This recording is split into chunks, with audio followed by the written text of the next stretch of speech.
the show on a lovely Tuesday morning. Now, if you are wondering what you just saw earlier in the segment, let me just ask you a question first. Now, our little island of Sri Lanka, if you look back at the history of Sri Lanka, then you will notice that we have never ever been conquered completely by any army or anyone coming over the sea from around the world, and Sri Lanka has remained as an independent island for a very long time, and that's throughout our history. I mean, there was King Elara who captured a portion of the island, but Sri Lanka as a country has never been under the dominion of any foreign armies, and there is a reason for that. Now, we have a very special type of martial arts here in Sri Lanka, something that is our very own, that is indigenous to our culture, that has been evolving over the years, and sadly this is something that not many people are familiar with nowadays, but we on Good Morning Sri Lanka here have decided to revive it and bring a very special show to you today about a special martial arts form that is only here in Sri Lanka, and that is Angampora. And that is a very special clip that you saw just before I started off the program. I've got my sofas back though, so I'm sitting down here and I have a very special guest with me on the program today. Now, he is someone who is not a Sri Lankan by birth, and he's not a Sri Lankan by nationality, but he has embraced something that is truly Sri Lankan, and this is this form of fighting called Angampora, which is something that is truly unique to Sri Lanka. So without further ado, I want to introduce my guest to you. He is Olivier Herman. Yes, good morning, right. Oliver. Good morning. Hello. I hope you're not too tired after the demonstration that you gave us. Oh no, it's okay. It's okay. But now you're wearing a completely different form of dress right now to what you were wearing in the demonstration earlier, and that was also with your guru, right? Yes. Sir Atulanandana. Yeah. So both of you give us a small demonstration, a small taste of this truly unique art form and form of fighting that is here in Sri Lanka. But now, you're not Sri Lankan, are you? No, not by birth. Not maybe by in an birth. earlier life, I heard.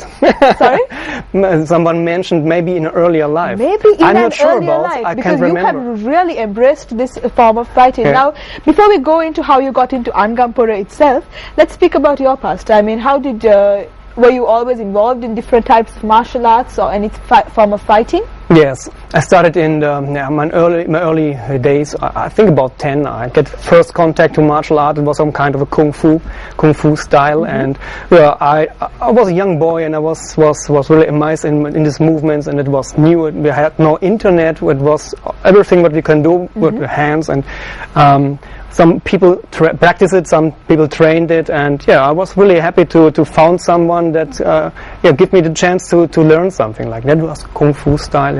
Later on, I tried with taekwondo and kickboxing, and then I came to Muay Thai, Muay Bora, and this traditional Thai stuff. And that's my way of coming closer to my body through that what I do with this martial arts.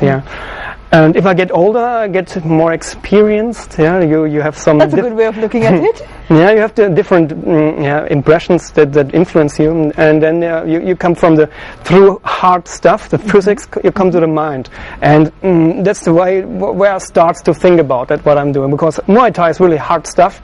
You have to do really tough body, tough guys, tough training. Okay. And if you get older, you get in problem with that. After you raise the 30s, it can get in trouble with your body. I see. And yes, and I searched something that's challenged my mind and my body, and that's so why my trip began, my journey began. At the end of the day, and now you're here in Sri Lanka. No, I'm here in Sri Lanka, and I would like there's a middle between, and I would wait a bit with that. Definitely, but now.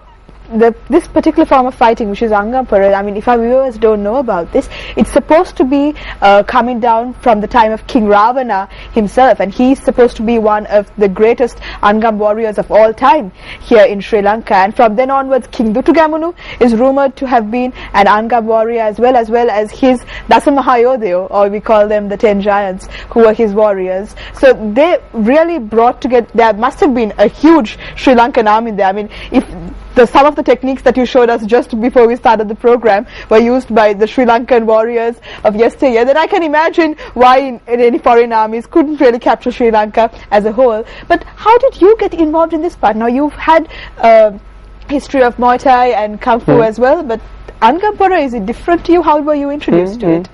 at my early 20s, I learned some techniques from a Sri Lankan that I met, and he doesn't say to me what it was. It was some Sri Lankan martial art, and I was really impressed about that. But then it goes, time by time. So he didn't tell you straight away what his type of martial arts was? No, I don't know what it is. He said some kind of martial art. You don't a bit catching about that, maybe. I'm not sure. And later I remember me to this situation. That is the next step where I come closer to this Sri Lankan stuff. Okay. I start, as I told you, Muay Thai, and I did always a special kind of this arts. I did ESTO, that no one knows in Asian. ESTO is European Self-Defense Organization, and in 1997 I get the second place in the Europe Championship in this art, but this is just physics, and that's what my problem was. You wanted to go beyond the body and be a part of the mind as well. Yes, sure. Okay. And that's where I get close. I go a bit far from this stuff like Muay Thai and ESTO and something like that, and I start thinking about what can I do, what is the challenge for me in the near future, and then I found yoga. Yoga? Yes, yoga. That challenged my mind.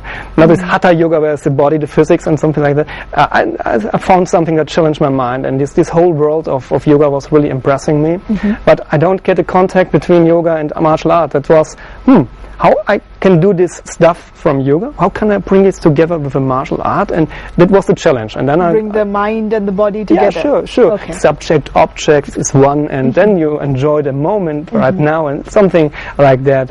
And that's what I saw. But sitting there and meditate, it was too less for me.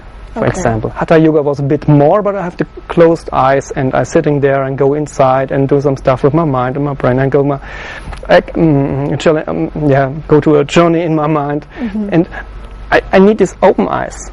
I'm a person of the world, and I would like to go with open mind, and that's what I really search about. Something where I find a way to meditate with open eyes and in movements. And you see, it comes closer and closer and closer and closer. Exactly, you're getting closer to Sri Lanka. But at this point of time, I don't know anything or much about Angampora, because internet rises up, and it comes a bit of information, and I was in Cambodia with my mind. So they have also a hard martial art called Bokator.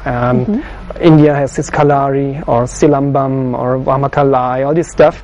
But there's also a small island called Sri Lanka. They have here their Angampora, and no one knows anything about it. No one is really aware of it. Even in Sri Lanka, it's not so easy to find one who at this point of time to practice. And that is very true. I mean, I have to admit that before you came as a guest onto my show, even I knew very little about Angampora and exactly how much.